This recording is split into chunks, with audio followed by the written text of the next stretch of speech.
mujeres al tener sus bebés. Entonces él se puso a mirar y a mirar y a mirar y dijo, vamos a hacer una prueba. Se dio cuenta que había que era falta de higiene, que había mucho mugre en el proceso. Entonces dijo, vamos a hacer una prueba y vamos a empezar a lavarnos las manos con una solución clorada de agua con cloro. Y él hizo su solución y empezaron a usarla y el nivel de mortalidad empezó a bajar, a bajar, a bajar, a bajar, a bajar. Sus estudiantes empezaron a hacer publicaciones científicas. Algunos hospitales empezaron a asumirlo, pero en ese tiempo se consideraba que cosas tan pequeñas no podrían producir mortalidad, que eso no, que no podrías, es decir, que un problema de higiene no podría solucionar un problema de mortalidad, un asunto de higiene no podía solucionar la mortalidad.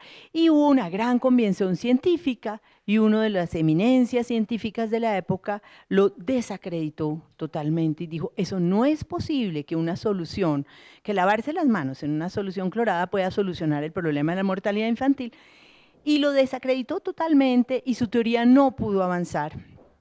Él fue anterior a Louis Pasteur, que después, muchos años después, retomó esta idea. Él entró en depresión, sin embargo, era una persona bipolar y tenía ciclos emocionales muy fuertes, y él seguía hablando y hablando y hablando de lo mismo, no podía parar de hablar lo mismo. Sí, que mire que la mortalidad y los niños y las mujeres, y empezó a ser tan cansón para la sociedad, que además los científicos ya lo habían deshabilitado y desacreditado y todo, decían, ¿usted por qué no publica y cuál es la razón? Explíquenos la razón de por qué al lavarse las manos para la mortalidad. Y él no podía explicarlo científicamente porque no se habían descubierto todavía los microscopios con la suficiente potencia, ¿sí?, para detectar las bacterias y los microbios. Pero él veía que las cosas funcionaban. No, lo metieron, lo cogieron y lo pusieron en un asilo de locos, y como él seguía, entonces lo metieron dentro de una camisa de fuerza y murió gangrenado. Sí, mire, historias de estas hay miles en la historia, miles.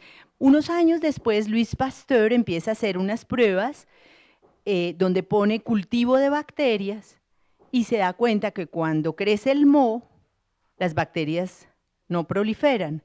Es que el moho era la penicilina que evitaba que las bacterias, y tampoco le creyeron. Y Louis Pasteur también murió en una profunda depresión, pero pudo inventar la penicilina, las vacunas, bueno, logró avanzar un poco más. Entonces nos damos cuenta cómo las verdades científicas, la verdad anterior decía que lo eran 4 humores los que producían la enfermedad y que era un desbalance en los humores y que las enfermedades se curaban desangrando el cuerpo y con terapias y con hidroterapias. Y muchas veces el cuerpo lo desangraban con sanguijuelas. Entonces decían, bueno, era peor el remedio que la enfermedad, pero cuando se descubría cómo podría solucionarse de otra manera, el obstáculo para el desarrollo de la ciencia era tremendo. Entonces, vemos cómo cuando busquemos la verdad, pues sepamos que la verdad científica nos va a dar un punto de referencia del conocimiento,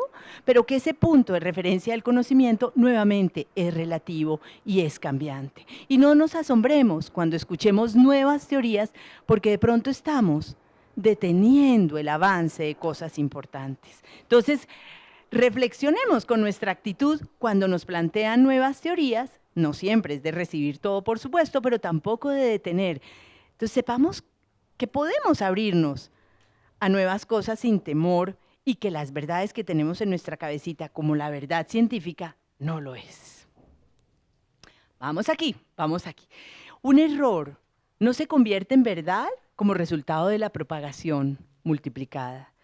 Había muchos errores, no solo de las ciencias físicas, digamos, de las de la medicina, no solo en todas las áreas del conocimiento. Y tampoco la verdad se vuelve un error porque nadie la percibe. En economía se dice que los países desarrollados se pueden medir por el Producto Interno Bruto. Y el Producto Interno Bruto es una medida utilizada en el mundo entero para el desarrollo, para plantear el desarrollo que debemos tener todos los países. Pues figúrense que hay un país en el mundo que dijo, no, nosotros no vamos a jugar a esto, nosotros vamos a medir la felicidad interna bruta. Y ese país se llama Bután, y ese país existe. Ese país es un país budista, está en el Himalaya, y su presidente decidió medir la felicidad interno bruta, y ellos aspiran a que esa felicidad crezca, y es la medida de desarrollo que ellos están planteando. Yo tengo un amigo que fue director de Planeación Nacional, es un economista muy brillante, con bastantes doctorados y posgrados y todo este conocimiento. Él fue embajador, luego en varios países, finalmente volvió a Colombia y ha tenido cargos muy importantes, no solo aquí, sino a nivel internacional, y después de haber hecho cantidad de medidas económicas y de pequeña economía, de gran economía, en todos los niveles y de haber representado al país en muchos foros y en convenciones muy importantes a nivel internacional, decidió dedicarse a la búsqueda de la felicidad y de la felicidad a nivel social, y está encontrando resultados apasionantes. Entonces, no solo en Bután, sino seguramente aquí en Colombia y en muchas partes del mundo, estamos viendo que la medida del desarrollo es otra.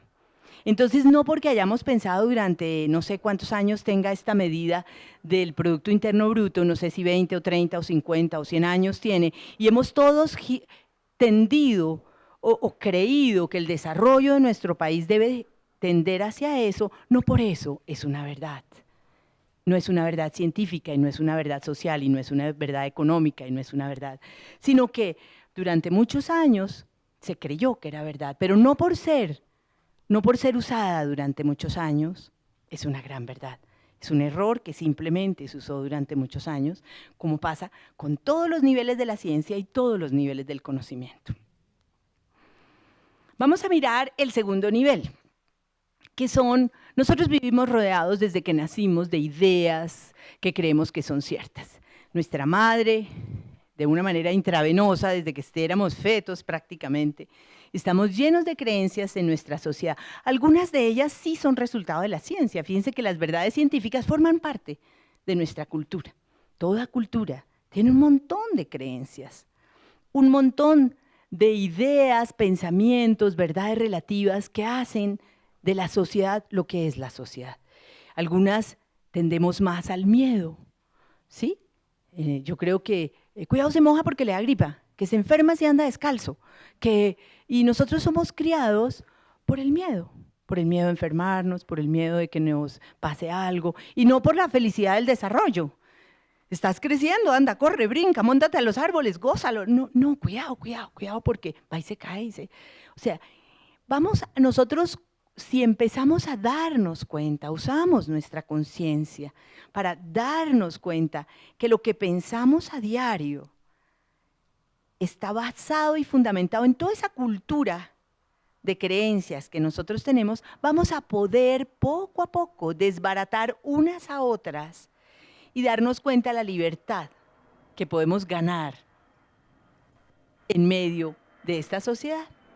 Quiero invitarlos a que hagamos unos pequeños grupos de 5 personas y vamos a detectar dentro de nuestra cultura 5 creencias.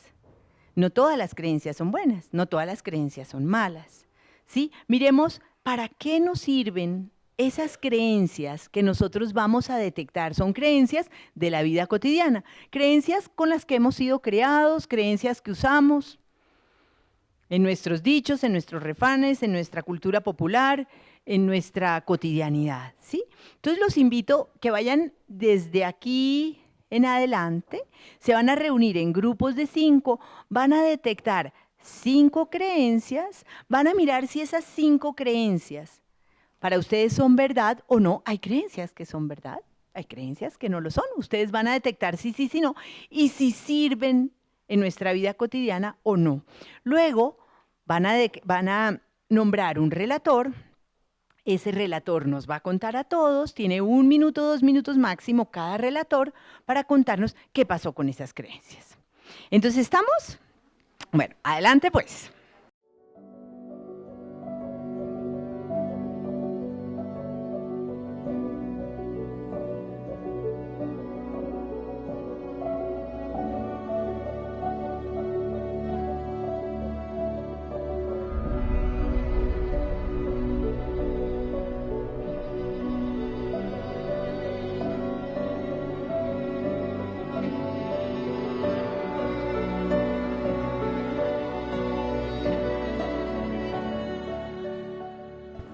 yo soy Lucía y nuestro grupo se puso a escarbar en los refranos que nos han enseñado desde niños.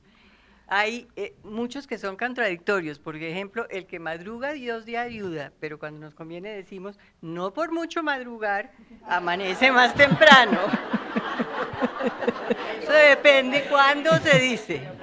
La letra con sangre entra, esa nos la dijeron a todos, yo creo. El miedo al coco, esto no es un refrán, pero el miedo al coco, si nos comportábamos mal, también era parte de nuestra infancia, yo creo que de casi todos nosotros.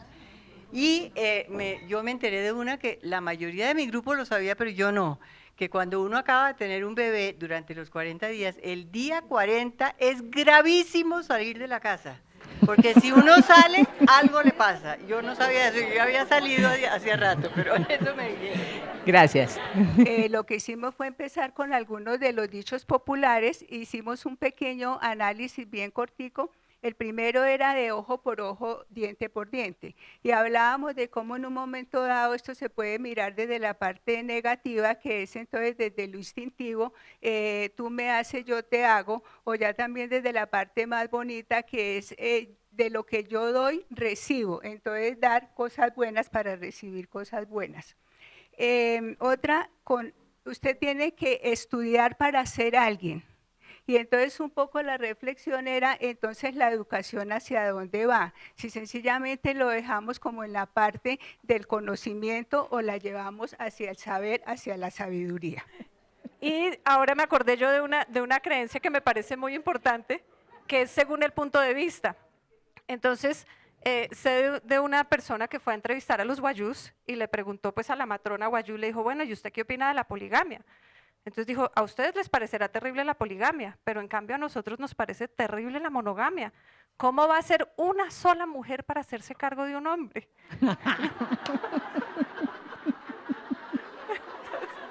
Bueno, para resumir, pues nosotros también empezamos con las categorías y pues creemos que hay unas creencias que pues hemos comprado por seguridad, otras por control, pues nos las han impuesto y pues las compramos, o se las fomentamos a los niños desde pequeños, otras medicinales, otras supersticiosas, pues de las abuelas, los dichos y más en Colombia, los paisas.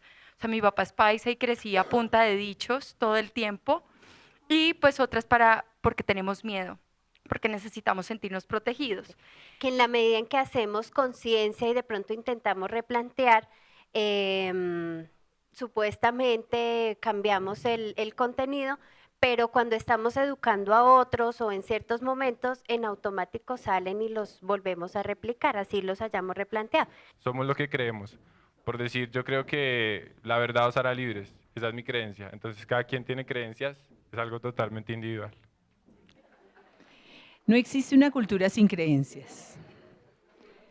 No existe una persona que se haya podido criar sin creencias. Todos nosotros y todas las culturas del planeta en todos los momentos históricos tienen creencias. Algunas de ellas son para controlar, otras de ellas son por miedo, efectivamente. Muchas de ellas están sustentadas en hechos reales y nosotros las desprestigiamos. Sí, como en el caso, por ejemplo, de la cultura indígena, de la sabiduría de otras culturas, muchas las desprestigiamos. El hecho es que nosotros tenemos que tomar conciencia de todo eso que tenemos en la cabeza y que está determinando nuestro comportamiento. Algunas veces nos ayuda a ser libres, otras veces nos esclaviza. Lo interesante es que nos preguntemos, ¿me producen paz? ¿Me sirven para la vida? ¿Las acepto porque no me doy cuenta, porque soy inconsciente, porque me da miedo y me veo en la obligación de aceptarlas? ¿O por convicción, porque hice una revisión y definitivamente decido aceptar que si llueve no salgo porque me enfermo? Uno tiene que desarrollar el proceso de darse cuenta cómo las creencias están determinando los comportamientos de su vida, están determinando las relaciones con los demás.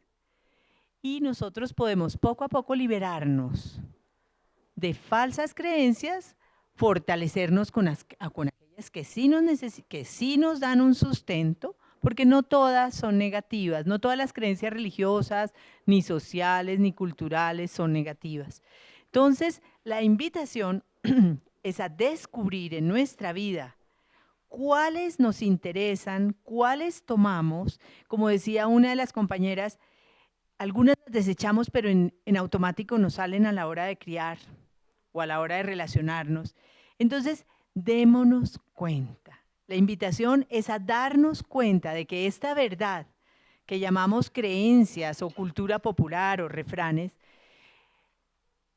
no pueden continuar siendo inconscientes en nuestra vida y no vamos a continuar actuando ni pensando fundamentados en ellas, sino cuando empezamos a hacer una revisión de nuestra vida, démonos cuenta qué nos está motivando a pensar, a hablar y a hacer así.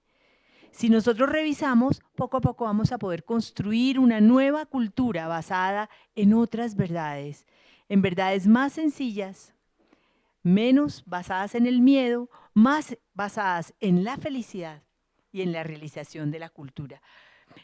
Las suposiciones hacen parte de esto. Son un poquito diferentes porque yo me la paso juzgando y suponiendo. Hay un libro de un mexicano que se llama Los Cuatro Acuerdos. Se los recomiendo. Uno de los 4 acuerdos es no hacer suposiciones. Había una vez un rey llamado Gengis Khan. Él era un gran cetrero. Cetrero es las personas que domestican los halcones para que los acompañen en la cacería. Y él era un gran cetrero. Los cetreros se relacionan con sus animales con mucho afecto, con mucho amor, se vuelve una relación muy afectuosa. El Gengis Khan tenía un halcón favorito, era su halcón favorito y salió de cacería con él y con todo su séquito. Los halcones van primero y van detectando los venados y los conejos y cuando bajan, inmediatamente en el caballo, van y recogen la presa, acaban de matar la presa y la cogen para comer. Ya de regreso, habían estado de cacería todo el día, y ya de regreso el Gengis Khan decide tomar un desvío, una trocha diferente al de su séquito, y se va solitario. Con una sed tenía el hombre, mucha, mucha sed. Entonces por fin encuentra una quebradita, pero solo había un hilo de agua, caía muy poca agua. Entonces él se baja del caballo, saca una copa de plata que él tenía en sus alforjas y empieza a recoger el agüita. Cuando por fin tiene un poquito, va a tomarla y en ese momento pasa el halcón y le bota el agua. Entonces él empieza a suponer que el halcón quiere jugar en un momento muy incómodo para él porque él está muy cansado y tiene mucha sed.